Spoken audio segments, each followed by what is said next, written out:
حضرت ابو ذر رضی اللہ تعالیٰ عنہ کہتے ہیں کہ رسول اللہ صلی اللہ علیہ وآلہ وسلم نے فرمایا، اللہ تعالیٰ فرماتا ہے جو شخص ایک نیکی کرے گا اس کو اسی طرح 10 نیکیوں کا ثواب ملے گا اور میں اس پر بھی زیادہ کر سکتا ہوں، اور جو شخص ایک برائی کرے گا اس کو ایک ہی برائی کا بدلہ ملے گا یا میں بخش دوں گا، اور جو شخص مجھ سے عبادت و طاعت کے ذریعہ ایک بالشت قریب ہوگا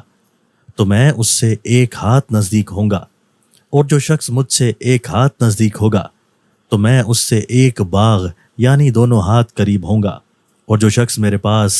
معمولی چال سے چل کر آئے گا تو میں اس کے پاس دوڑ کر آؤں گا، اور جو شخص مجھ سے زمین بھر گناہوں کے ساتھ ملے گا اس حال میں کہ وہ میرے ساتھ کسی کو شریک نہ ٹھہراتا ہو تو میں اس کے گناہوں کے برابر بخشش لے کر اس سے ملوں گا۔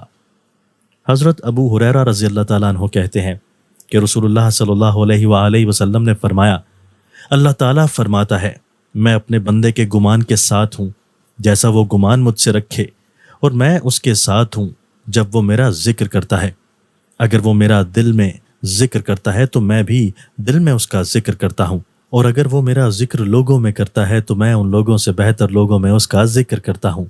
اور اگر وہ مجھ سے ایک بالشت نزدیک ہوتا ہے تو میں ایک ہاتھ اس کے قریب ہوتا ہوں،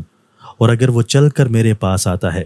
تو میں اس کی جانب دوڑ کر آتا ہوں۔ وضاحت: اس حدیث میں لفظ نفس کو اللہ تعالیٰ کی ذات کے لیے ثابت کیا گیا ہے۔ حضرت ابو ہریرہ رضی اللہ تعالیٰ عنہ کہتے ہیں کہ رسول اللہ صلی اللہ علیہ وآلہ وسلم نے فرمایا، میں تو ہر روز اللہ تعالیٰ سے 100 بار استغفار اور توبہ کرتا ہوں۔ حضرت ابو ہریرہ رضی اللہ تعالیٰ عنہ کہتے ہیں کہ رسول اللہ صلی اللہ علیہ وآلہ وسلم نے فرمایا، جو شخص 100 بار سبحان اللہ و بحمدہ کہے تو اس کے گناہ معاف کر دیے جائیں گے،